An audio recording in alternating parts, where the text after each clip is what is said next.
Hello दोस्तों, मैं मनीष कुमार आपके अपने आरएम क्लासेज में स्वागत करता हूं। हर रोज़ की तरह आज भी संध्या 6:30 बजे मैं आप लोग के समक्ष प्रस्तुत हूं बिहार CGL 3 स्पार्क पब्लिकेशन का प्रैक्टिस सेट नंबर 15 के साथ। तो आज हम लोग क्या करेंगे, तो 15वां प्रैक्टिस सेट नंबर करेंगे। इससे पहले हम लोगों ने 14 प्रैक्टिस सेट कर लिए हैं। अगर आप लोगों ने नहीं देखा है तो उसे भी ज़रूर देखें। तो आप लोग सबसे पहले अपने दोस्तों के साथ इसे शेयर कर दें और आप लोग इस प्रैक्टिस सेशन का पूरा मजा लें और अपना आंसर करते रहें। तो चलिए हम लोग शुरू करते हैं आज का प्रैक्टिस सेट, जो हमारे सामान्य अध्ययन और विज्ञान के प्रश्नों पे है। तो आज का सेट का पहला क्वेश्चन जो हमारे सामान्य अध्ययन से है आपके लिए रहा। क्या कह रहा है? नौजवान भारत सभा की स्थापना किसने की? तो आपके पास ऑप्शन ए है हरदयाल सिंह, ऑप्शन बी है चित्तरंजन दास, ऑप्शन सी है सुभाष चंद्र बोस और ऑप्शन डी है भगत सिंह। तो इसका सही उत्तर क्या हो जाएगा? ऑप्शन नंबर डी इसका सही उत्तर हो जाएगा, भगत सिंह। और उनके साथी कौन कौन? तो छब्बीस दास और जसपाल, इन लोगों के द्वारा मिलके नौजवान भारत सभा का गठन किया गया था। ठीक है। और जैसे कि आत्मीय सभा का किन्होंने गठन किया था? तो आत्मीय सभा की स्थापना जो है वो राजा राम मोहन राय के द्वारा की जाती है। विश्व भारती की स्थापना कौन करते हैं? तो रविन्द्रनाथ ठाकुर के द्वारा की जाती है। चलिए हम लोग अब चलते हैं अगले प्रश्न नंबर 2 पे। दूसरा नंबर प्रश्न कह रहा है भारत में वरीयता का सही क्रम चुने। तो आपको इसमें वरीयता क्रम चुनना है। तो आपके पास ऑप्शन ए है राष्ट्रपति, उपराष्ट्रपति, प्रधानमंत्री, कैबिनेट मंत्री और राज्यों के राज्यपाल। ऑप्शन बी है राष्ट्रपति, उपराष्ट्रपति, प्रधानमंत्री, भारत के मुख्य न्यायाधीश और भूतपूर्व राष्ट्रपति। ऑप्शन सी है राष्ट्रपति, उपराष्ट्रपति, प्रधानमंत्री, राज्यों के राज्यपाल और भूतपूर्व राष्ट्रपति। और ऑप्शन डी है आपके पास राष्ट्रपति, उपराष्ट्रपति, प्रधानमंत्री, भारत के मुख्य न्यायाधीश और राज्यों के राज्यपाल। तो इसका सही उत्तर आप लोग बताइएगा। तो इसका सही उत्तर जो हो जाएगा आपका ऑप्शन नंबर सी जो है वो सही है। पहले स्थान पे कौन आते हैं? तो राष्ट्रपति आते हैं, दूसरे स्थान पे उपराष्ट्रपति आते हैं, तीसरे स्थान पे प्रधानमंत्री आते हैं और चौथे स्थान पे कौन आते हैं? तो राज्यों के राज्यपाल आते हैं अपने अपने राज्य में। और पाँचवें स्थान पे कौन आते हैं? तो भूतपूर्व राष्ट्रपति आते हैं। और पाँचवें ही स्थान पे राष्ट्रपति के जस्ट बाद आप लोग कह सकते हैं 5 के ए में कौन आते हैं? तो उप प्रधानमंत्री आते हैं। और छठे पे कौन आते हैं? तो छठे पे भारत के मुख्य न्यायाधीश आते हैं और छठे पे ही भारत के लोकसभा के अध्यक्ष आते हैं और सातवें पे केंद्रीय मंत्रिमंडल के मंत्री आते हैं। तो आप लोग कम से कम इतना ज़रूर याद रखिएगा। वैसे आप लोग कम से कम 11 नंबर तक याद करके रखिए, क्योंकि अब आने वाले एग्जाम में वहीं से ज़्यादा प्रश्न पूछे जाते हैं। चलिए अब हम लोग देखते हैं अगले प्रश्न नंबर 3। तीसरा नंबर कह रहा है प्रथम भाषाई राज्य किसे बनाया गया था? आपके पास ऑप्शन है केरल, ऑप्शन बी है तमिलनाडु, ऑप्शन सी है आंध्र प्रदेश और ऑप्शन डी है महाराष्ट्र। तो इसका सही उत्तर क्या हो जाएगा? Option number C, Andhra Pradesh को जो है वो भाषाई आधार पर पहला राज्य बनाया गया था। और ये कब बनाया गया था? तो ये बनाया गया था, आप लोग याद रखिएगा डेट, 1 अक्टूबर। कब? 1 अक्टूबर को। ठीक है, 1 अक्टूबर 1953। आप लोग ये डेट याद रखिएगा कि भाषाई आधार पे ये 1 अक्टूबर 1953 को उस समय प्रधानमंत्री कौन थे? तो पंडित जवाहरलाल नेहरू थे। ठीक है, और आंध्र प्रदेश को बनाया जाता है। और इसमें ये जब आंदोलन चल रहा था भाषाई आधार पर राज्य गठन करने का, तो इसमें एक भूख हड़ताल किया गया था किनके द्वारा? तो पट्टी श्री रामुलु के द्वारा। ठीक है, आप लोग उनका नाम याद रखिएगा, पोट्टी श्री रामुलु। तो इनके द्वारा किया गया था और इनकी मृत्यु हो जाती है इसी भूख हड़ताल के कारण। और इसी के बाद जो है आंध्र प्रदेश को ये दर्जा दिया जाता है, भाषाई आधार पे आंध्र प्रदेश को राज्य बना दिया जाता है। चलिए अब हम लोग देखते हैं अगला प्रश्न नंबर 4। चौथा प्रश्न क्या कर रहा है? अरुंधति रॉय किस पुस्तक की लेखिका हैं? आपके पास ऑप्शन है God of a small thing, option B है डिसग्रेस, ऑप्शन सी है द ट्रिनिड्रम और ऑप्शन डी है माई चाइल्डहुड डेज। तो इसका सही उत्तर क्या हो जाएगा आपका? Option number A, God of a small thing. तो God of a small thing जो है वो अरुंधति की लिखी ये प्रथम पुस्तक है, ये भी आप लोग याद रखिएगा। चलिए अब हम लोग चलते हैं अगले प्रश्न नंबर 5 पे। और प्रश्न नंबर 5वां हमारा क्या कह रहा है? तमिलनाडु के निम्नलिखित जिलों में से कौन सा जिला लवणता वृद्धि के कारण खेती के योग्य नहीं है? तो यहाँ पूछ रहा है कौन सा खेती के योग्य नहीं है। आपके पास ऑप्शन है कोयम्बटूर, बी है तिरुचिरापल्ली, ऑप्शन सी है नागापट्टिनम, ऑप्शन डी है रामनाथपुरम। तो इसका सही उत्तर क्या हो जाएगा आपका? ऑप्शन नंबर सी इसका सही उत्तर हो जाएगा नागपट्टिनम। ठीक है, तो नागापट्टिनम में क्या हुआ था, तो 2004 में यहाँ पे सुनामी आया था और सुनामी के कारण यहाँ की भूमि बहुत ही ज़्यादा लवणीय हो गई है, इसी कारण यहाँ खेती के उपयोग भूमि नहीं रही। चलिए अब हम लोग चलते हैं अगले प्रश्न, प्रश्न नंबर 6 पे। 6 नंबर हमारा प्रश्न क्या कर रहा है, क्योटो प्रोटोकॉल क्या है, तो आप लोग को बताना है। 6 नंबर प्रश्न आपके पास ऑप्शन ए है, यह अम्लीय वर्षा को कम करने के उपाय के लिए देशों के बीच करार है। बी है, यह प्रदूषण नियंत्रण के लिए वृक्षारोपण करने के उपाय के लिए देशों के बीच करार है। ऑप्शन सी है, यह न्यूक्लियर ऊर्जा का प्रयोग शुरू करने के लिए देशों के बीच करार है। और ऑप्शन डी है, यह ग्लोबल वार्मिंग को कम करने के उपाय के लिए देशों के बीच करार है। तो इसका सही उत्तर क्या हो जाएगा, इसका सही उत्तर आपका हो जाएगा ऑप्शन नंबर डी, यह ग्लोबल वार्मिंग को कम करने के उपाय के लिए देशों के बीच करार है। और ये क्योटो प्रोटोकॉल कहाँ हुआ था, तो ये जापान का एक शहर है क्योटो, तो वहीं पे हुआ था ये क्योटो प्रोटोकॉल। वहीं पे जो ये मीटिंग हुई थी या समिट हुई थी, उसी को हम लोग यहाँ पे जो हस्ताक्षर किए गए थे इस दस्तावेज पे, तो उसी को हम लोग क्योटो प्रोटोकॉल नाम जानते हैं। और ये कब हुआ था, तो ये हुआ था 1997 में, ठीक है। और इसे लागू कब से या प्रभावी कब से माना जाता है, तो ये 16 फरवरी, आप लोग ये डेट याद रखिएगा, 16 फरवरी 2005 से ये प्रभावी है, ठीक है। चलिए अब हम लोग चलते हैं अगले प्रश्न, प्रश्न नंबर 7 पे। हमारा 7वां नंबर प्रश्न क्या कर रहा है, रोमांसिंग विद लाइफ पुस्तक के लेखक कौन है। आपके पास ऑप्शन है कपिल देव, ऑप्शन बी है देव आनंद, ऑप्शन सी है शशि थरूर, ऑप्शन डी है बिल गेट्स। तो इसका सही उत्तर क्या हो जाएगा, इसका सही उत्तर हो जाएगा आपका ऑप्शन नंबर बी, देवानंद, ठीक है। हम लोग एक साथ इसको बोलते हैं देवानंद, काफ़ी मशहूर फिल्म एक्टर थे ये देवानंद। तो इन्हीं की ये पुस्तक है रोमांसिंग विथ लाइफ, और इनकी ये जीवनी आप लोग कह सकते हैं कि इनकी जीवनी है या इनके जीवन पर आधारित ये पुस्तक है। चलिए अब हम लोग चलते हैं अगले प्रश्न, प्रश्न नंबर 8 पे। 8वां नंबर प्रश्न क्या कर रहा है, कौन सी गोलमेज सम्मेलन में महात्मा गांधी ने भाग लिया था। आपके पास ऑप्शन ए है प्रथम गोलमेज सम्मेलन 1930, द्वितीय गोलमेज सम्मेलन 1931, तृतीय गोलमेज सम्मेलन 1932, और डी में है उपयुक्त सभी में। तो इसका सही उत्तर क्या हो जाएगा आपका ऑप्शन नंबर बी, द्वितीय गोलमेज सम्मेलन में महात्मा गांधी जी भाग लेते हैं, जो कब होती है, तो 1931 को। तो आप लोग ये डेट ये जरूर याद रखिएगा कि कौन सी सम्मेलन किस ईयर में हुई थी। तो आप लोग इसे याद रख सकते हैं कैसे, तो गोल मेज, मतलब मेज जो है वो गोल है, और देखिए गोल हमारा जीरो भी गोल होता है। तो हम लोग बस 31, 32, 33 इसमें ही कंफ्यूज होते हैं। तो देखिए प्रथम कब हो जाता है, तो प्रथम गोल से गोल याद रखिएगा, तो 30 में गोल है, जीरो है, तो प्रथम क्या हो जाता है 1930 में, द्वितीय अगली साल और तृतीय उसके अगली साल, तो द्वितीय 1931 और तृतीय 1932, ये भी आप लोग याद रखिएगा। चलिए अब हम लोग चलते हैं अगले प्रश्न, प्रश्न नंबर 9 पे। 9 नंबर हमारा प्रश्न क्या कह रहा है, पॉलिशदार पाषाण उपकरण किस युग की विशेषता है। तो आपको बताना है, तो ऑप्शन आपके पास है पूरा पाषाण, ऑप्शन बी है पूर्व पूरा पाषाण, ऑप्शन सी है मध्य पाषाण, और ऑप्शन डी है नव पाषाण। तो इसका सही उत्तर क्या हो जाएगा ऑप्शन नंबर डी, नव पाषाण काल की ये पॉलिशदार पाषाण उपकरण, ये नव पाषाण काल की उपकरण है, ठीक है। और इस समय में क्या हुआ था, तो इस समय मनुष्य जो है पशुपालन करना, खेती करना और चाक पर मृदभांड बनाना शुरू कर दिया था, किस काल में, तो नवपाषाण में। चलिए अब हम लोग चलते हैं अगले प्रश्न, प्रश्न नंबर 10 पे। ललित कला अकादमी किसके संवर्धन के लिए समर्पित है। आपके पास ऑप्शन ए है ललित कला, ऑप्शन बी है साहित्य, ऑप्शन सी है संगीत, और ऑप्शन डी है नृत्य एवं नाटक। तो इसका सही उत्तर क्या हो जाएगा, ऑप्शन नंबर ए, इसका सही उत्तर हो जाएगा ललित कला। तो ललित कला अकादमी को हम लोग और किस नाम से जानते हैं, तो नेशनल एकेडमी ऑफ आर्ट्स, इसी को हम लोग कह सकते हैं कि इंग्लिश में ये कहते हैं नेशनल एकेडमी ऑफ आर्ट्स, ठीक है।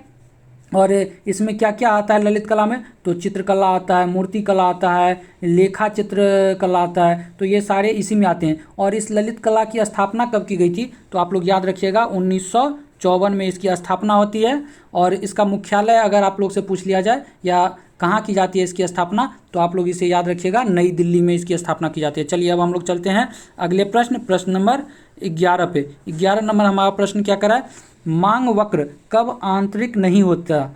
तो ऑप्शन आपके पास ये है जब केवल आय बदलती है, ऑप्शन बी है जब केवल एवजी उत्पाद की कीमतें बदलती है, ऑप्शन सी है जब विज्ञापन व्यय में कोई बदलाव होता है, ऑप्शन डी है आपके पास जब केवल वस्तुएं की कीमत बदलती है। तो इसका सही उत्तर क्या हो जाएगा आपका ऑप्शन नंबर डी, इसका सही उत्तर है जब केवल वस्तुओं की कीमत बदलती है, तो मांग वक्र आंतरित नहीं होता है, ठीक है। चलिए अब हम लोग चलते हैं अगले प्रश्न, प्रश्न नंबर 12 पे। तो 12 नंबर हमारा प्रश्न क्या कह रहा है, राज्य विधान परिषद के संबंध में निम्नलिखित में से कौन सा कथन सत्य नहीं है। तो आपको बताना है कि कौन कथन सत्य नहीं है। आपके पास ऑप्शन है महाराष्ट्र एवं तेलंगाना राज्य में द्विसदनात्मक विधानमंडल है। ऑप्शन बी है विधान परिषद के सदस्यों की अधिकतम संख्या विधानसभा की सदस्य संख्या की 1/3 है। ऑप्शन सी है न्यूनतम संख्या 60 है। और ऑप्शन डी क्या कह रहा है, कुल सदस्यों, देखिए ऑप्शन डी में कुल सदस्यों का 1/3 भाग स्थानीय निकाय के सदस्यों द्वारा निर्वाचित होता है। तो इसका सही उत्तर आप लोग बताइएगा। तो इसका सही उत्तर क्या है, ऑप्शन नंबर सी जो है न्यूनतम सदस्य संख्या 60 है, ये गलत है क्योंकि न्यूनतम सदस्य संख्या इसमें 40 होता है, ये आप लोग याद रखिएगा, ठीक है। और महाराष्ट्र तेलंगाना में द्विसदनात्मक हैं और टोटल कुल 6 राज्यों में द्विसदनात्मक हैं, ठीक है। तो अगर आप लोग इसे ध्यान रखिएगा तो कौन कौन से वो 6 राज्य हैं, तो महाराष्ट्र हो गया, तेलंगाना हो गया, और कौन कौन से आते हैं, तो और आप लोग बिहार याद रख सकते हैं, उत्तर प्रदेश याद रख सकते हैं, आंध्र प्रदेश, कर्नाटका, और जम्मू कश्मीर में भी हुआ करता था, लेकिन जम्मू कश्मीर को क्या किया गया, तो राज्य का दर्जा वहाँ का छीन लिया गया, तो वहाँ से ये विधान परिषद खत्म हो गई, ठीक है। तो अभी कुल 6 राज्यों में विधान परिषद है। और आप लोग इसमें बी जो है विधान परिषद के सदस्यों की संख्या अधिकतम संख्या का कितना 1/3 होता है, ये बिल्कुल सही है। और इसमें जो है कुल सदस्य का 1/3 भाग जो है वो स्थानीय निकाय के द्वारा चुना जाता है, और 1/3 भाग क्या होता है, तो एमएलए के द्वारा चुना जाता है, और 1/12 भाग जो होता है माध्यमिक स्कूल और उससे ऊपर के स्कूल के शिक्षकों के द्वारा चुना जाता है 1/12 भाग, और 1/12 भाग जो होता है वो किसके द्वारा, तो ग्रेजुएट मतदाताओं के द्वारा ये चुना जाता है, ठीक है। तो ये सारी बात आप लोग याद रख सकते हैं इसमें। अब हम लोग चलते हैं अगले प्रश्न नंबर 13 पे। 13 नंबर प्रश्न क्या करा है, इलाहाबाद स्तंभ शिलालेख किसने बनवाया था। ऑप्शन ए है आपका हरिसेन, ऑप्शन बी है महासेन, ऑप्शन सी है वीरसेन, ऑप्शन डी है विष्णुसेन। तो इसका सही उत्तर क्या हो जाएगा आपका, ऑप्शन नंबर ए हरिसेन, ठीक है। और ये हरिसेन जो थे ये इन्हीं के द्वारा ये इलाहाबाद स्तंभ की रचना की जाती है, या और ये किसके काल के थे, तो ये गुप्त साम्राज्य के सब इलाहाबाद स्तंभ जो है वो, या हम लोग कह सकते हैं इलाहाबाद प्रशस्ति, ये गुप्त साम्राज्य के सबसे महत्वपूर्ण शिलालेखों में से एक माना जाता है, ठीक है। अब हम लोग चलते हैं अगले प्रश्न नंबर 14 पे। और 14 नंबर हमारा प्रश्न क्या कर रहा है, शिवाजी से संबंधित निम्नलिखित घटनाओं का सही क्रम क्या है।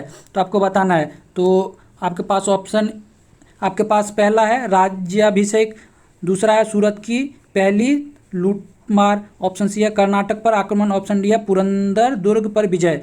तो आपको बताना है, ऑप्शन है आपके पास 4 2 3 1, ऑप्शन बी है 4 2 1 3, ऑप्शन सी है 2 4 1 3, और ऑप्शन डी है 3 4 2 1। तो इसका सही उत्तर जो हो जाएगा आपका ऑप्शन नंबर बी हो जाएगा, क्योंकि हम आप लोग को ईयर बता देते हैं इसमें कौन कब हुआ था।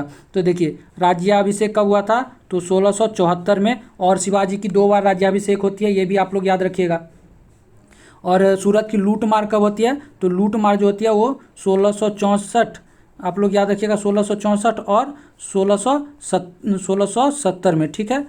1664 और 1670 2 बार सूरत की लूट मार होती है। और कर्नाटक पर आक्रमण कब होता है, तो कर्नाटक पर आक्रमण आप लोग याद रखिएगा ये 1677 में होती है, ठीक है। और पुरंदर पर विजय कब करते हैं, तो पुरंदर पर विजय जो करते हैं वो 1648, आप लोग ये याद रखिएगा। तो देखिए 1648 तो 4 हुआ सबसे पहले, उसके बाद कौन आता है, तो उसके बाद देखिए सूरत का लूट आता है, ये कब होता है, तो 1664, तो 1664 तो ये आप लोग 2 हो गया। उसके बाद देखिए राज्याभिषेक कब होता है 74 में, और सबसे बाद में कौन, तो सबसे बाद में आप कह सकते हैं कि कर्नाटक युद्ध होता है कब, 1677 में। चलिए अब हम लोग इसी में आप लोग एक चीज़ और याद रखिएगा कि शिवाजी को किन्होंने राज्याभिषेक किया था, तो बनारस के प्रसिद्ध विद्वान थे कौन, तो श्री गंगा भट्ट, इन्हीं के द्वारा राज्याभिषेक किया जाता है शिवाजी का। और शिवाजी के मंत्रिमंडल को क्या कहते हैं, तो अष्टप्रधान कहते हैं, ठीक है।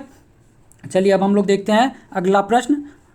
और शिवाजी को मराठा साम्राज्य का संस्थापक भी माना जाता है, ये भी आप लोग याद रखिएगा। और अगला प्रश्न हमारा क्या है, 15 नंबर, मेधावी राजस्व अधिकारी तोडरमल ने किसके अधीन सेवा की थी। तो आपके ऑप्शन है ए शेरशाह, ऑप्शन बी है भगवान दास, ऑप्शन सी है हुमायूं, ऑप्शन डी है बाज बहादुर। तो देखिए इस ऑप्शन के हिसाब से आपका सही आंसर क्या हो जाएगा, शेरशाह। और इसके बाद उन्होंने अकबर के दरबार में काम किया और अकबर के नवरत्नों में से एक थे तोडरमल। ठीक है, चलिए अब हम लोग चलते हैं अगले प्रश्न, प्रश्न नंबर 16 पे।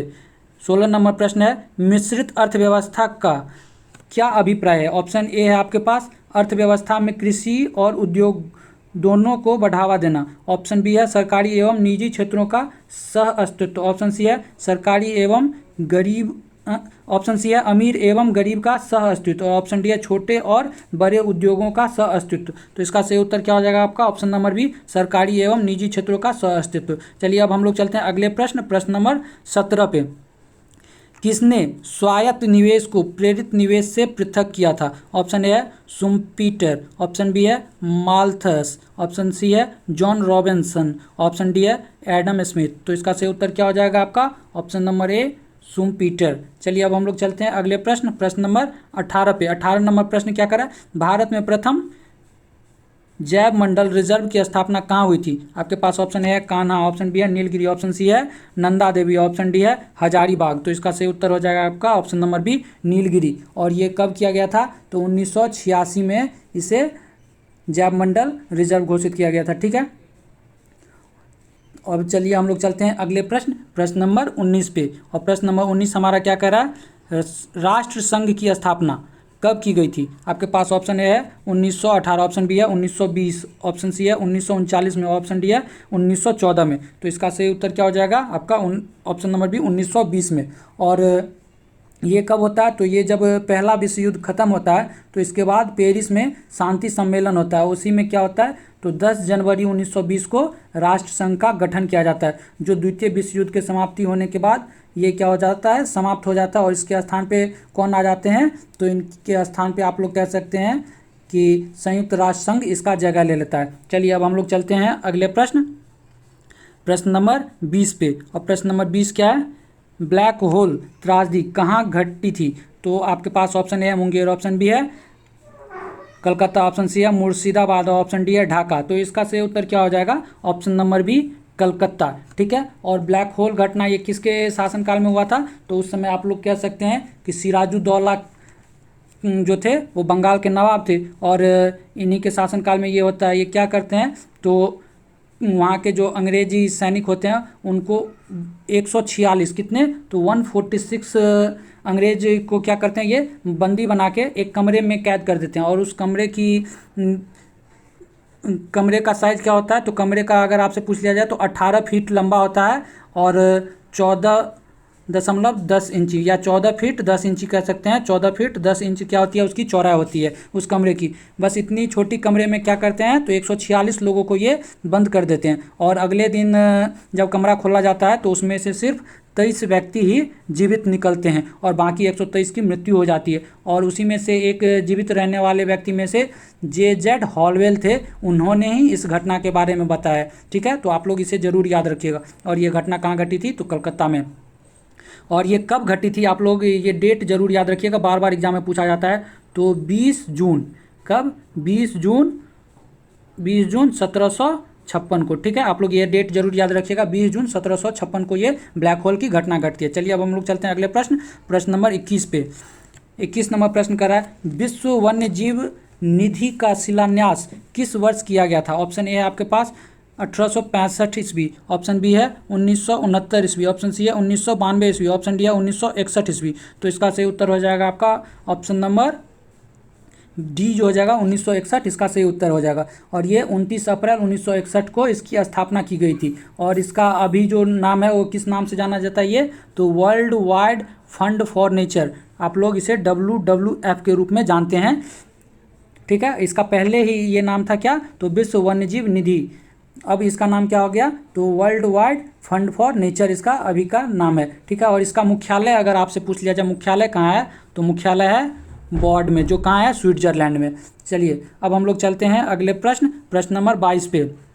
22 नंबर प्रश्न कह रहा है, निम्नलिखित में से कौन सा प्रत्यक्ष लोकतंत्र का साधन नहीं है। आपके पास ऑप्शन है जनमत संग्रह, ऑप्शन बी है प्रत्यावर्तन, ऑप्शन सी है आरंभक, ऑप्शन डी है जैरी मेंडरिंग। तो इसका सही उत्तर क्या हो जाएगा, ऑप्शन नंबर डी, जैरी मेंडरिंग जो है वो सही आंसर नहीं है। बाकी तीनों जो है वो तंत्र का साधन है। चलिए अब हम लोग चलते हैं अगले प्रश्न, प्रश्न नंबर 23 पे। 23 नंबर प्रश्न हमारा क्या कर रहा है, डॉक्टर पी रामाराव समिति निम्न में से किससे संबंधित है? ऑप्शन ए है कर, ऑप्शन बी है रक्षा, ऑप्शन सी है उद्योग, ऑप्शन डी है कृषि। तो इसका सही उत्तर हो जाएगा आपका ऑप्शन नंबर बी, रक्षा। ठीक है, तो ये समिति जो बनाई गई थी वो डीआरडीओ की समीक्षा के लिए बनाई गई थी। और डीआरडीओ का क्या है फुल फॉर्म, तो रक्षा अनुसंधान और विकास कार्यक्रम, मतलब डिफेंस रिसर्च डेवलपमेंट ऑर्गेनाइजेशन। ठीक है, चलिए अब हम लोग चलते हैं अगले प्रश्न, प्रश्न नंबर 24 पे। प्रश्न नंबर 24 क्या कह रहा है, कमीनो किस एशियाई देश की परिधान शैली है? आपके पास ऑप्शन ए है जापान, ऑप्शन बी है कोरिया, ऑप्शन सी है लाओस, ऑप्शन डी है चीन। तो इसका सही उत्तर हो जाएगा आपका ऑप्शन नंबर ए, जापान की ये क्या है, तो परिधान शैली है कमीनो। चलिए अब हम लोग चलते हैं अगले प्रश्न, और ये कमीनो जो है वो वहाँ की महिलाओं के द्वारा धारण किया जाता है, ये भी आप लोग याद रखिएगा। चलिए अब अगला प्रश्न 25 नंबर देखते हैं, क्या कह रहा है, एलोरा में प्रसिद्ध शिव मंदिर का निर्माण किसने करवाया था? आपके पास ऑप्शन है राष्ट्रकूट शासक कृष्ण प्रथम, ऑप्शन बी है मौर्य सम्राट अशोक, ऑप्शन सी है गुप्त शासक समुद्रगुप्त, ऑप्शन डी है चालुक्य राजा पुलकेशिन द्वितीय। तो इसका सही उत्तर क्या हो जाएगा 25 का? 25 का सही उत्तर हो जाएगा आपका ऑप्शन नंबर ए, राष्ट्रकूट शासक कृष्ण प्रथम। तो आप लोग से ये एग्जाम में पूछ लिया जाता है कि महाराष्ट्र के एलोरा में स्थित कैलाश मंदिर का निर्माण किस शताब्दी में हुआ था? तो ये 8वीं शताब्दी में हुआ था, और ये कृष्ण प्रथम के द्वारा करवाया जाता है, जो राष्ट्रकूट के शासक होते हैं। चलिए अब हम लोग चलते हैं अगले प्रश्न, प्रश्न नंबर 26 पे। और 26 नंबर हमारा प्रश्न क्या कर रहा है, भारत के उत्तरी पश्चिमी भाग में शीतकालीन वर्षा मुख्य रूप से निम्नलिखित कारण से होती है। आपके पास ऑप्शन ए है पश्चिमी विक्षोभ, ऑप्शन बी है उत्तर पूर्वी मानसून, ऑप्शन सी है दक्षिणी पश्चिमी मानसून, ऑप्शन डी है बंगाल की खाड़ी में अवनमन। तो इसका सही उत्तर हो जाएगा आपका ऑप्शन नंबर ए, पश्चिमी विक्षोभ के कारण होता है। ठीक है, और आप लोग याद रख सकते हैं कि इस वर्षा को राजस्थान में मावट के नाम से भी जाना जाता है। और जाड़े के दिन में तमिलनाडु के तटों पर जो वर्षा होती है वो क्या होती है, तो लौटती हुई मानसून के कारण होती है। चलिए अब हम लोग देखते हैं अगला प्रश्न, प्रश्न नंबर 27। और 27 नंबर हमारा प्रश्न क्या कर रहा है, निम्नलिखित में से कौन सी नदी हिमालय के पार से निकलती है? तो ऑप्शन ए है आपके पास यमुना, ऑप्शन बी है सिंधु, ऑप्शन सी है सरस्वती, ऑप्शन डी है गंगा। तो इसका सही उत्तर क्या हो जाएगा, ऑप्शन नंबर बी, सिंधु जो हो जाएगा वो सही उत्तर हो जाएगा। तो हिमालय के पार से कौन कौन सी नदी निकलती है, तो सिंधु, सतलज और ब्रह्मपुत्र, ये तीनों जो है वो मानसरोवर झील के निकट से इन तीनों का उद्गम होता है। अब हम लोग चलते हैं अगले प्रश्न, प्रश्न नंबर 28 पे। और 28 नंबर हमारा प्रश्न क्या कर रहा है, पृथ्वी दिवस कब मनाया जाता है? तो आपके ऑप्शन है ए 4 अप्रैल, बी 22 अप्रैल, सी 17 सितंबर और डी 16 फरवरी। तो इसका सही उत्तर क्या हो जाएगा आपका ऑप्शन नंबर बी जो हो जाएगा, 22 अप्रैल को पृथ्वी दिवस मनाया जाता है। ठीक है, और पृथ्वी दिवस कब से मनाना शुरू किया गया, तो ये आप लोग याद रखिएगा 1970 में पहली बार पृथ्वी दिवस मनाया गया था। चलिए अब हम लोग चलते हैं अगले क्वेश्चन, क्वेश्चन नंबर 29 पे। रैंड किस देश की मुद्रा है? ऑप्शन ए है नामीबिया, ऑप्शन बी है ईरान, ऑप्शन सी है रोमानिया, ऑप्शन डी है नॉर्वे। तो इसका सही उत्तर क्या हो जाएगा, ऑप्शन नंबर ए जो हो जाएगा सही उत्तर हो जाएगा, नामीबिया की करेंसी है रैंड। और यहाँ की एक और करेंसी है जिसका नाम क्या है, तो नामीबियाई डॉलर। चलिए अब हम लोग चलते हैं अगले प्रश्न, प्रश्न नंबर 30 पे। 30 नंबर प्रश्न क्या कर रहा है, मीठे पानी का सबसे बड़ा जलाशय क्या है? ऑप्शन ए है ग्लेशियर, ऑप्शन बी है भौम जल, ऑप्शन सी है तालाब, ऑप्शन डी है झीलें। तो मीठे पानी का पूछ रहा है, तो इसका सही उत्तर क्या हो जाएगा आपका ऑप्शन ए, ग्लेशियर जो हो जाएगा इसका सही उत्तर हो जाएगा।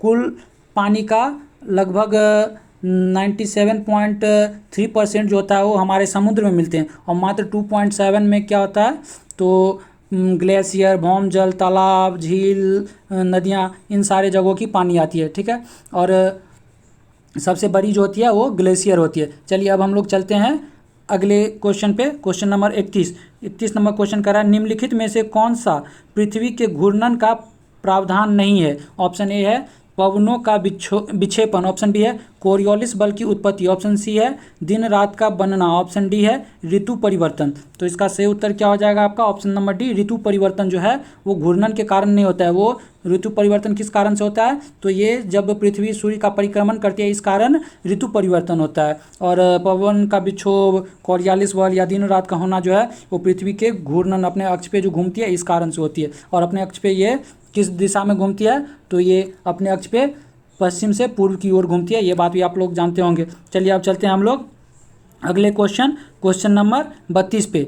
गांधार मूर्तिकला की सर्वोत्तम कृतियाँ कब प्रकट हुई? ऑप्शन ए है मौर्य काल में, ऑप्शन बी है कुषाण काल में, ऑप्शन सी है गुप्त काल में, ऑप्शन डी है हर्ष काल में। तो इसकी सही उत्तर क्या हो जाएगी? ऑप्शन बी, कुषाण काल में जो होता है गांधार मूर्तिकला का सर्वोत्तम विकास होता है, आप लोग ये कह सकते हैं। और कुषाण वंश का संस्थापक कौन थे? तो कुजुल कैडफिसेस जो थे वो कुषाण वंश के संस्थापक थे। और इसके सबसे प्रतापी राजा कौन थे? तो कनिष्क थे। और इन्हीं कनिष्क के काल में शक संवत चलाया जाता है। कब? तो 78 ईस्वी में। ठीक है, आप लोग ये याद रखिएगा, 78 ईस्वी में शक संवत भी चलाया जाता है, जो कनिष्क के काल में ही चलाया जाता है। चलिए अब हम लोग चलते हैं अगले प्रश्न नंबर 33 नंबर हमारा प्रश्न क्या कह रहा है?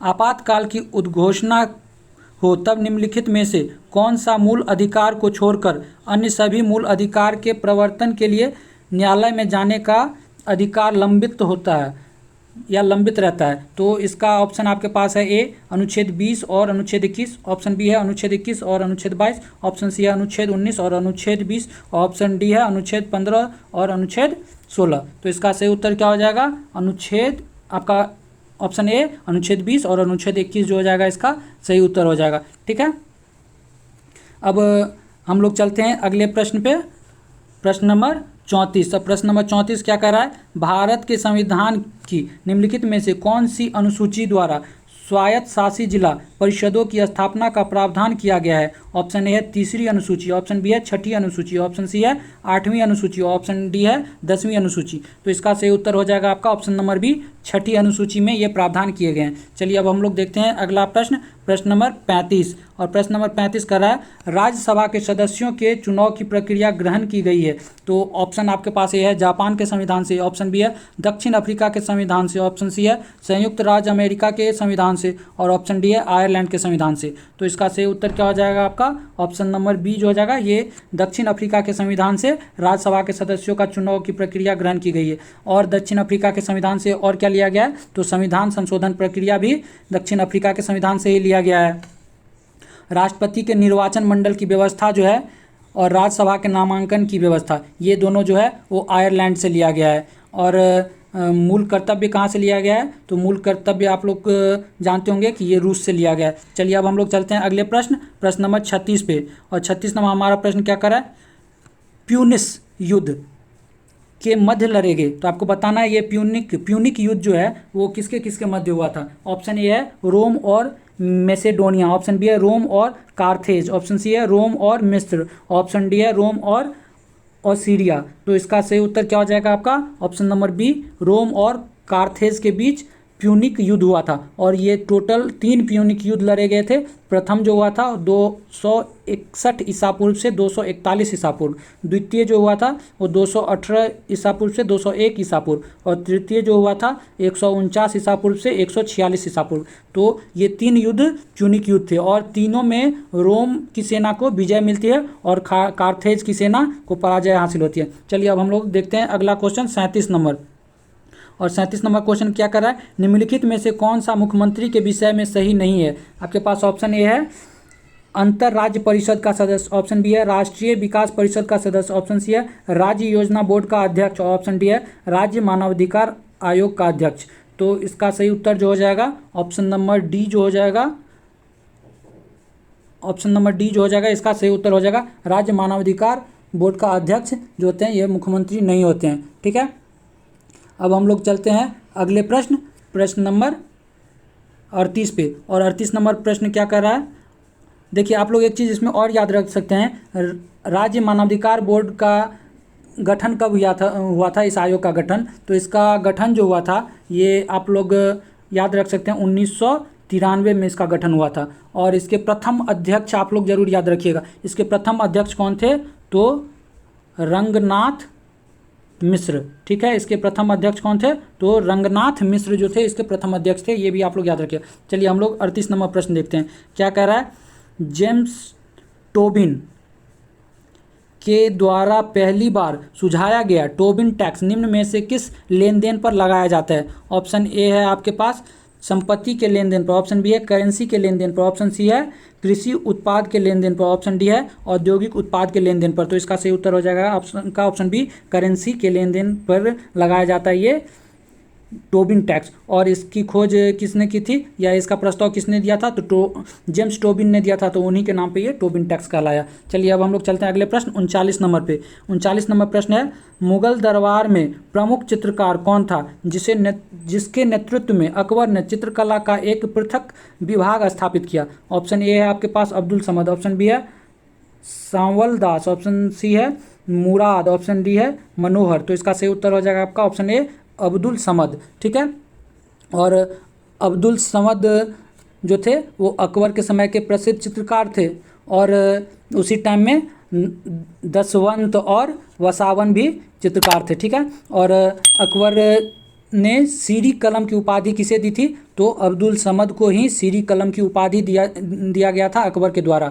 और जरी कलम की उपाधि किसको दिया गया था, तो ये मोहम्मद हुसैन कश्मीरी को दिया गया था। किसे, मोहम्मद हुसैन कश्मीरी को जरी कलम की उपाधि अकबर के द्वारा दिया गया था।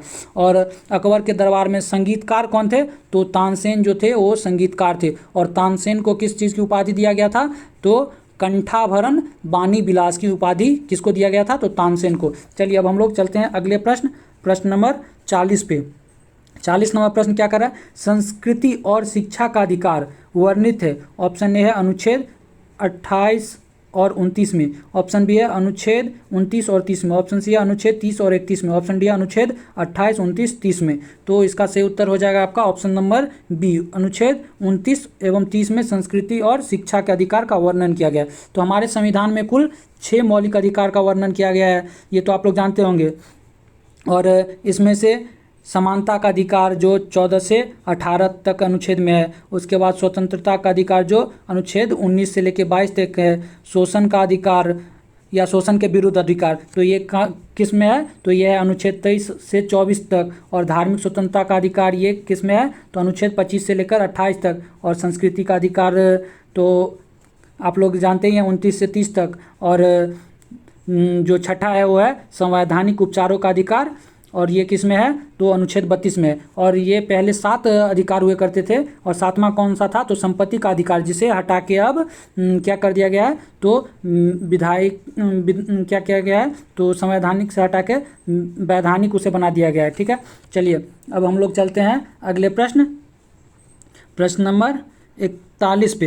और प्रश्न नंबर 41 हमारा क्या कर रहा है, भारत में सबसे बड़ा राज्य क्षेत्रफल की दृष्टि से कौन सा है। ऑप्शन ए है आपके पास मध्य प्रदेश, ऑप्शन बी है राजस्थान, ऑप्शन सी है महाराष्ट्र, ऑप्शन डी है आंध्र प्रदेश। तो इसका सही उत्तर क्या हो जाएगा, ऑप्शन नंबर बी राजस्थान। तो क्षेत्रफल की दृष्टि से सबसे बड़ा राजस्थान है और सबसे छोटा गोवा है। वहीं जनसंख्या की दृष्टि से अगर आपसे पूछ ले तो सबसे बड़ा कौन हो जाएगा, उत्तर प्रदेश, और सबसे छोटा कौन सा हो जाएगा, तो सिक्किम। चलिए अब हम लोग चलते हैं अगले प्रश्न 42 पे। 42 नंबर प्रश्न क्या करा, निर्विरोध निर्वाचित होने वाले भारत के प्रथम राष्ट्रपति कौन है। आपके पास ऑप्शन है doctor Radha Krishnan, option B है राजेंद्र प्रसाद, ऑप्शन सी है बीवी गिरी, ऑप्शन डी है एन संजीव रेड्डी। तो इसका सही उत्तर हो जाएगा आपका option number D, Sanjeeva Reddy जो थे, एन संजीव रेड्डी, ये जो थे निर्विरोध चुने गए थे। और यही थे कि एक बार जब इन्होंने इलेक्शन लड़ा था राष्ट्रपति का, तो उसमें इन्हें क्या हुआ था, तो पराजय मिला था। उसके बाद ये दूसरी बार जब लड़ते हैं तो वो निर्विरोध लड़ते हैं।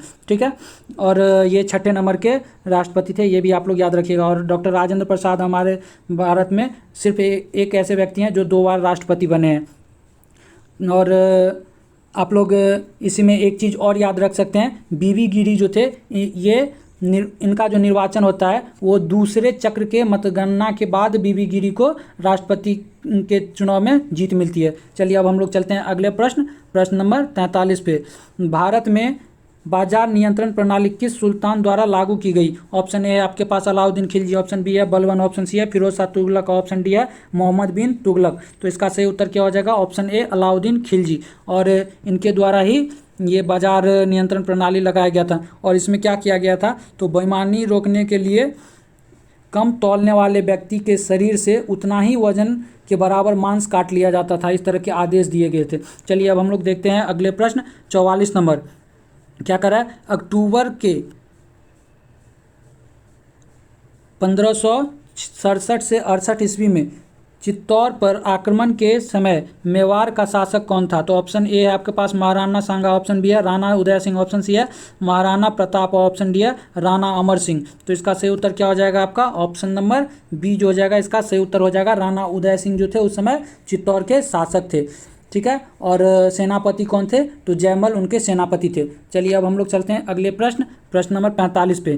45 नंबर है, निम्नलिखित में से कौन सा युग्म सुमेलित नहीं है? ऑप्शन ए आपके पास, इसमें देखिए एक साइड दिया गया है जलयान निर्माण उद्योग और एक साइड दिया गया है अवस्थिति, तो आपको बताना है कौन सा गलत है।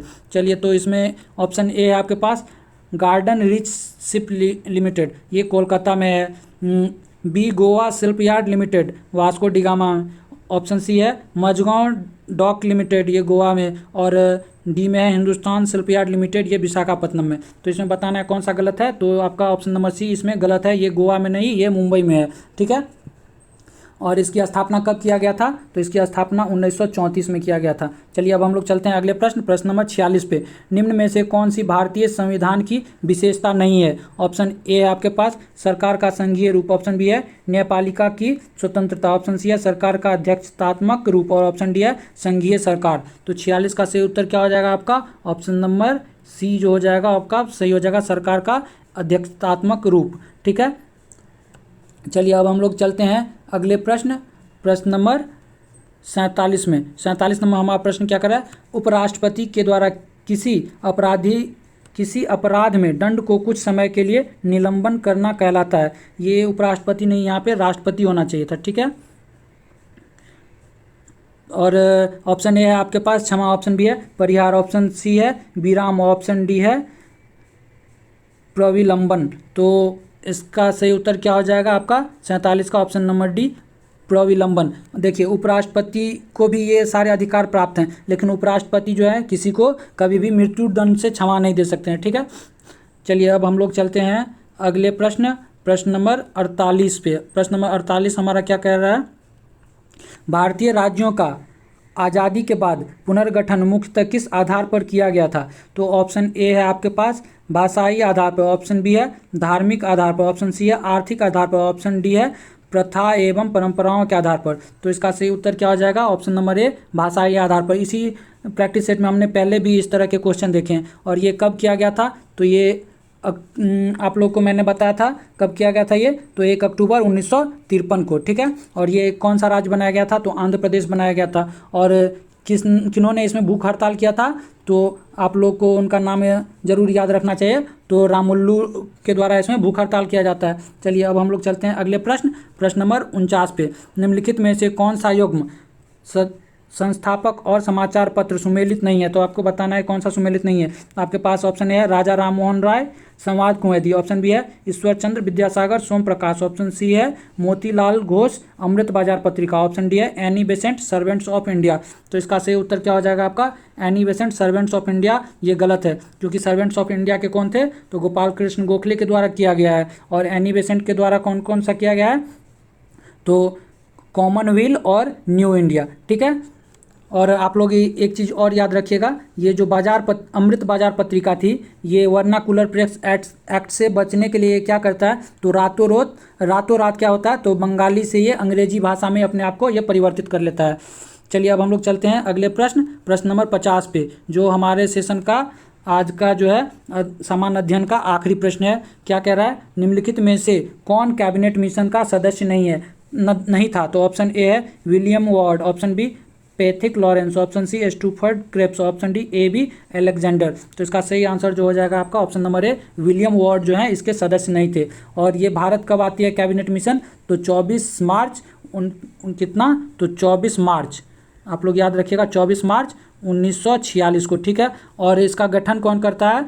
तो ब्रिटेन के प्रधानमंत्री क्लीमेट एटली के द्वारा इसका गठन किया गया रहता है। चलिए अब हम लोग चलते हैं आज का विज्ञान सेक्शन के क्वेश्चन पे। और विज्ञान सेक्शन का पहला क्वेश्चन जो आज के 51 नंबर का क्वेश्चन है, क्या कर रहा है? कवक की कोशिका भित्ति का मुख्य अवयव है? तो आपके पास ऑप्शन ए है काइटिन, ऑप्शन बी है सेलुलोज, ऑप्शन सी है लिग्निन, ऑप्शन डी है पैक्टिन। तो इसका सही उत्तर क्या हो जाएगा आपका? ऑप्शन ए काइटिन जो हो जाएगा। काइटिन का ही बना होता है कोशिका भित्ति कवक का, ठीक है।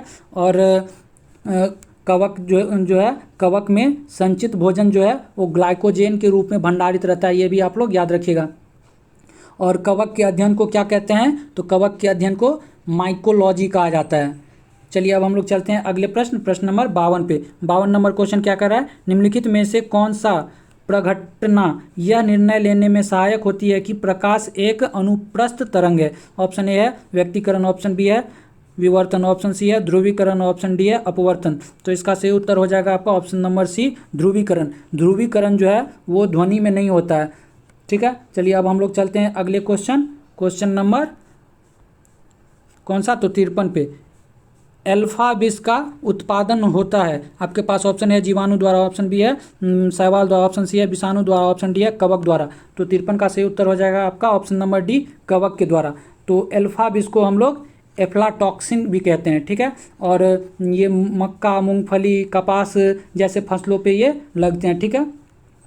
चलिए अब हम लोग चलते हैं अगले प्रश्न नंबर 54 पे। प्रश्न नंबर 54 हमारा क्या कर रहा है? सरलतम सीपीयू अनुसूचीकरण विधि क्या है? आपके पास ऑप्शन है एसजेएफ अनुसूचीकरण विधि, ऑप्शन बी है राउंड रॉबिन अनुसूचीकरण विधि, ऑप्शन सी है बहुस्तरीय अनुसूचीकरण विधि, ऑप्शन डी है एफसीएफएस अनुसूचीकरण विधि। तो इसका सही उत्तर क्या हो जाएगा आपका? ऑप्शन नंबर डी एफसीएफएस अनुसूचीकरण विधि। तो एफसीएफएस का फुल फॉर्म क्या है? फर्स्ट कम फर्स्ट सर्व, ठीक है, पहले आओ पहले पाओ वाली बात है। चलिए अब हम लोग चलते हैं अगले प्रश्न नंबर 55 पे। और 55 नंबर हमारा प्रश्न क्या कर रहा है? प्लैंक के अचर में किसका आयाम होता है? ऑप्शन ए है ऊर्जा, ऑप्शन बी है रैखिक गति, ऑप्शन सी है कोणीय गति, और ऑप्शन डी है बल। तो इसका सही उत्तर हो जाएगा आपका ऑप्शन नंबर डी ऊर्जा, ठीक है। तो इसका क्या होता है? प्लैंक का स्थिरांक क्या कहलाता है? तो प्लैंक का स्थिरांक बराबर होता है ऊर्जा बट्टे आवृत्ति का, ठीक है। चलिए अब हम लोग चलते हैं अगले प्रश्न नंबर 56 पे। और प्रश्न नंबर 56 हमारा क्या करा? प्रस्वेदन किस स्थिति में बढ़ता है? आपके पास ऑप्शन ए है गर्म, शुष्क और हवादार स्थिति में, ऑप्शन बी है गर्म, नर्म और हवादार स्थिति में, ऑप्शन सी है ठंडी, नम और हवादार स्थिति में, ऑप्शन डी है ठंडी, शुष्क और शांत स्थिति में। तो इसका सही उत्तर क्या हो जाएगा 56 का? ऑप्शन नंबर ए सही हो जाएगा, गर्म, शुष्क और हवादार स्थिति में। तो ये प्रस्वेदन क्या होता है? प्रस्वेदन होता है ट्रांसपायरेशन, या हम लोग कह सकते हैं प्रस्वेदन के कारण पेड़ पौधों में जल हानि करने का जो दर है वो बढ़ जाता है। चलिए अब हम लोग देखते हैं अगले क्वेश्चन नंबर 57। क्रिसमस फैक्टर किसमें निहित होता है? ऑप्शन है रक्त जमाव, ऑप्शन बी है उत्सर्जन, ऑप्शन सी है पाचन, ऑप्शन डी है श्वसन। तो इसका सही उत्तर हो जाएगा आपका ऑप्शन नंबर ए रक्त जमाव, ठीक है। चलिए अब हम लोग देखते हैं अगला क्वेश्चन। और अगला क्वेश्चन है हमारा 58 नंबर। यदि जाइलम और फ्लोएम को एक ही त्रिज्या में व्यवस्थित किया जाए तो ऐसे संवहन पुल को क्या कहते हैं? आपके पास ऑप्शन है समपार्श्विक, ऑप्शन बी है द्विसंपार्श्विक, ऑप्शन सी है केंद्रक, ऑप्शन डी है त्रिज्यक या त्रिज्या। तो इसका सही उत्तर क्या हो जाएगा? ऑप्शन नंबर ए समपार्श्विक। चलिए अब हम लोग चलते हैं अगले क्वेश्चन नंबर 59 पे। 59 नंबर क्वेश्चन क्या है? एमिनो एसिड की आवश्यकता किसके संश्लेषण में होती है? ऑप्शन ए है आपके पास एल्केलॉइड, ऑप्शन बी है लिपिड, ऑप्शन सी है प्रोटीन, ऑप्शन डी है कार्बोहाइड्रेट। तो इसका सही उत्तर क्या हो जाएगा आपका? ऑप्शन नंबर सी जो हो जाएगा सही हो जाएगा। और कुल कितने प्रकार के एमिनो एसिड होते हैं? तो 20 प्रकार के एमिनो एसिड जो होते हैं वो प्रोटीन के संश्लेषण से प्राप्त होते हैं, ठीक है। चलिए अब हम लोग चलते हैं अगले क्वेश्चन नंबर 60 पे। और 60 नंबर क्वेश्चन क्या कर रहा है? अनुवांशिक विकार किसमें केंद्रक के रूप में क्या है? क्वेश्चन 60वां, अनुवांशिक विकार जिसमें केंद्रक में 47 क्रोमोसोम XY होता है। आपके पास ऑप्शन है क्लाइनेफेटर सिंड्रोम, ऑप्शन बी है टर्नर सिंड्रोम, ऑप्शन सी है डाउन सिंड्रोम, ऑप्शन डी है थैलेसीमिया। तो इसका उत्तर क्या हो जाएगा आपका? ऑप्शन नंबर ए क्या है? ऑप्शन नंबर ए क्लिनेफेल्टर सिंड्रोम, ठीक है। तो क्लिनेफेल्टर सिंड्रोम में, और ये किस में पाया जाता है? तो ये पुरुषों में होने वाला रोग है। और टर्नर सिंड्रोम किस में होता है? तो ये स्त्रियों में होता है। और टर्नर सिंड्रोम में क्या होता है? तो गुणसूत्रों की संख्या कितनी हो जाती है? तो क्रोमोसोम की संख्या हो जाती है आपका 45, ठीक है। ये भी आप लोग याद रखिएगा। चलिए अब हम लोग देखते हैं अगला प्रश्न 61 नंबर। क्या है? जैव तंत्र में संख्या की दृष्टि से सर्वाधिक बहुतायत में कौन सा तत्व पाया जाता है? आपके पास ऑप्शन है नाइट्रोजन, ऑप्शन बी है हाइड्रोजन, ऑप्शन सी है ऑक्सीजन और ऑप्शन डी है कार्बन। तो 61 नंबर का सही उत्तर क्या हो जाएगा आपका? ऑप्शन नंबर बी हाइड्रोजन में। ठीक है, और कुल कितने? तो 49.8%। ठीक है, चलिए हम लोग चलते हैं अब अगले प्रश्न, प्रश्न नंबर 62 पे। और 62 नंबर प्रश्न कह रहा है खुले पाइप से वायु धमन किसका उदाहरण है? आपके पास ऑप्शन ए है समतापी प्रक्रिया, ऑप्शन बी है सम आयतनी प्रक्रिया, ऑप्शन सी है समदाबी प्रक्रिया, ऑप्शन डी है रुद्धोष्म प्रक्रिया। तो 62 का सही उत्तर हो जाएगा आपका ऑप्शन नंबर सी समदाबी प्रक्रिया है। ठीक है, चलिए अब हम लोग चलते हैं अगले क्वेश्चन, क्वेश्चन नंबर 63 पे। और 63 नंबर का क्वेश्चन है इस्पात के गोले में पदार्थ की मात्रा उसका क्या होता है? ऑप्शन ए वजन, ऑप्शन बी है द्रव्यमान, ऑप्शन सी है घनत्व, ऑप्शन डी है आयतन। तो इसका आंसर क्या हो जाएगा? ऑप्शन नंबर बी जो हो जाएगा वो द्रव्यमान जो हो जाएगा, क्योंकि द्रव्यमान जो होता है वो स्थिर रहता है, चाहे पृथ्वी पे हो चाहे चंद्रमा पे हो, हर जगह द्रव्यमान बराबर ही रहेगा। ठीक है, चलिए अब हम लोग चलते हैं अगले प्रश्न, प्रश्न नंबर 64 पे। 64 नंबर प्रश्न क्या करा है? निम्नलिखित में से कौन सा घटक एकीकृत परिपथ के भीतर नहीं बन सकता? ऑप्शन ए है डायोड, ऑप्शन बी है ट्रायोड, ऑप्शन सी है ट्रांसफार्मर, ऑप्शन डी है ट्रांजिस्टर। तो 64 का सही उत्तर हो जाएगा आपका ऑप्शन नंबर सी ट्रांसफार्मर। ठीक है, चलिए अब हम लोग अगला प्रश्न देखते हैं 65 नंबर। 65 नंबर क्वेश्चन कह रहा है मिनी माता रोग किसके द्वारा पानी के प्रदूषक से फैलता है? ऑप्शन ए है लेड, ऑप्शन बी है टीन, ऑप्शन सी है मेथिल आइसोसाइनेट, ऑप्शन डी है पारद। तो इसका सही उत्तर हो जाएगा ऑप्शन डी पारद,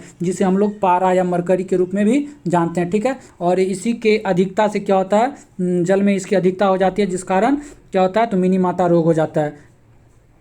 और चलिए अब हम लोग देखते हैं अगला क्वेश्चन, और अगला क्वेश्चन हमारा है 66 नंबर। क्या है?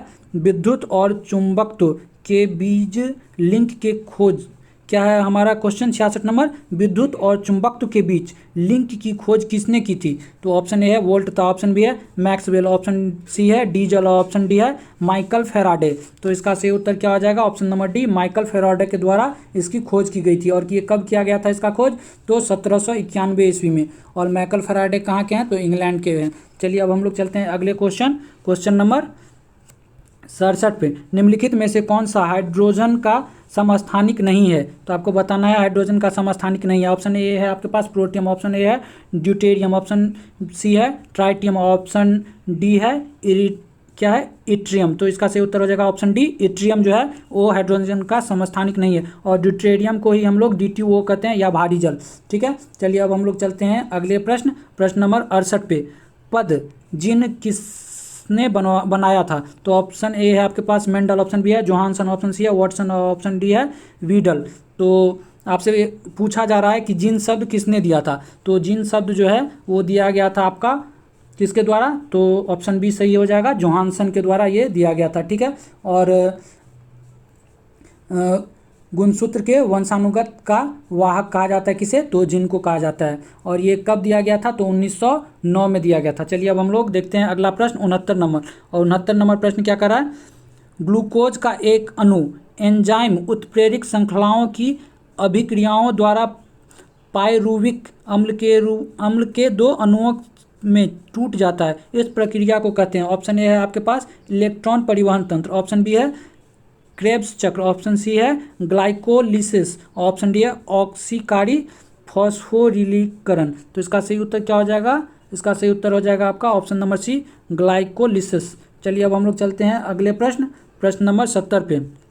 क्या करा है? न्यूक्लियस के बाहर DNA मिलता है। ऑप्शन ए है आपके पास गोल्जी का, ऑप्शन बी है राइबोसोम, ऑप्शन सी है अंतर्द्रव्यीय जलिका और ऑप्शन डी है माइट्रोकॉन्ड्रिया। तो इसका सही उत्तर हो जाएगा ऑप्शन डी माइट्रोकॉन्ड्रिया। तो DNA को हम लोग फुल फॉर्म में क्या कहते हैं? तो डीऑक्सी राइबो न्यूक्लिक एसिड कहा जाता है DNA को। और DNA केंद्रक के अलावे जो है वो माइट्रोकॉन्ड्रिया और हरित लवक में पाया जाता है। ठीक है, और माइट्रोकॉन्ड्रिया की खोज किसने की थी? तो अल्टमैन के द्वारा माइट्रोकॉन्ड्रिया की खोज की गई थी। चलिए अब हम लोग देखते हैं 71 नंबर प्रश्न। निम्नलिखित में से कौन सा खाने के नमक के नाम से जाना जाता है? ऑप्शन ए है CaO, ऑप्शन बी है AlCl3, ऑप्शन सी है MgCl2 और ऑप्शन डी है NaCl। तो इसका सही उत्तर हो जाएगा ऑप्शन डी NaCl, जिसको हम लोग क्या कहते हैं? तो सोडियम क्लोराइड कहते हैं। और ये क्रिस्टलीय रूप में रहता है। चलिए अब हम लोग चलते हैं अगले प्रश्न 72 नंबर पे। 72 नंबर प्रश्न है दाब बढ़ाने पर बर्फ का गलनांक। ऑप्शन ए है घट जाएगा, ऑप्शन बी है बढ़ जाएगा, ऑप्शन सी है 4 डिग्री C हो जाएगा, ऑप्शन डी है अपरिवर्तित रहेगा। तो इसका क्या हो जाएगा उत्तर? ऑप्शन नंबर ए घट जाएगा। ठीक है, तो गर्म करने पर जिन पदार्थों का आयतन जो है वो बढ़ता है, उस पर दाब बढ़ने पर उसका गलनांक क्या होता है? तो बढ़ जाता है। जैसे क्या हो जाता है, जैसे आप लोग कह सकते हैं मोम, घी, इसके उदाहरण हो गए। और गर्म करने पर जिन पदार्थों का आयतन घट जाता है, उसका दाब बढ़ने पर उसका गलनांक क्या हो जाता है? गलनांक भी घट जाता है, जैसे बर्फ।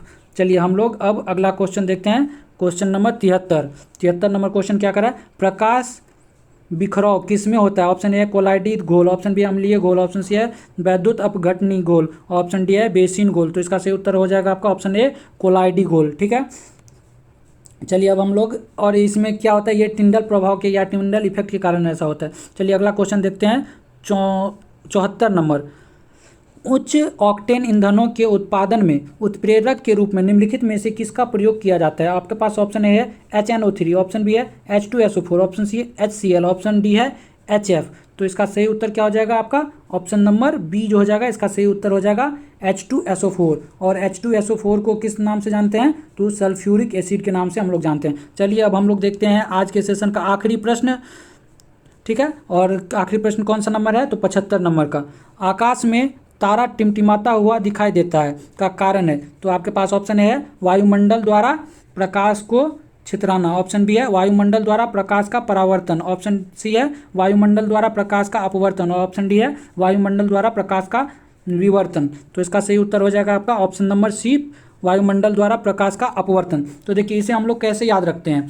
तो देखिए कोई भी प्रकाश जो है आसमान से हमारे पास बहुत सारे लेयर को पार करते हुए आती है। तो आप लोग देखिएगा क्या होता है, एक लेयर से दूसरे लेयर में जाती है प्रकाश, तो क्या होता है, तो एक लेयर से हम लोग को पता है कि जब सघन माध्यम विरल माध्यम में जाती है प्रकाश तो क्या होता है, तो उसी तरह प्रकाश आती है। तो इसी में क्या होता है, कभी प्रकाश हम तक पहुंच पाती है, कभी हम तक नहीं पहुंच पाती है। तो इसी से हम लोग याद रखेंगे कि प्रकाश आई तो हमको दिखाई दिया, नहीं आई तो नहीं दिखाई दिया। ये प्रक्रिया कब होगी? तो ये प्रक्रिया आपको होगी जब प्रकाश एक लेयर से दूसरे लेयर में जाएगी, इस प्रक्रिया में। तो ये किस में होता है? तो ये होता है आपका अपवर्तन में। तो इस तरह से हम लोग इसको याद रख सकते हैं। तो ठीक है दोस्तों, आज के लिए हम लोग इतना ही रखते हैं। और अगर आपको ये सेशन पसंद आ रहा हो तो आप लोग इसे लाइक कर दीजिए, अपने दोस्तों के साथ भी शेयर कीजिए। अगर हमारे चैनल को अभी तक सब्सक्राइब नहीं किया है तो हमारे चैनल को सब्सक्राइब कर लीजिए। और अगर आप लोग को ये सेशन काफ़ी पसंद आ रहा है तो हमें ज़रूर कमेंट कर बताएं, और आप लोग अपना आंसर भी बताएं कि आपके कितने आंसर सही हो रहे हैं। तो चलिए दोस्तों, आप लोग को हमारा अगर इसका PDF चाहिए तो हमारे टेलीग्राम चैनल पे ज्वाइन कीजिए, जिसका लिंक हमारे डिस्क्रिप्शन में आप लोग ले सकते हैं। तो हम फिर मिलेंगे अगले सेट नंबर 16 के साथ अगले दिन शाम 6:30 बजे। तब तक के लिए धन्यवाद। जय हिंद।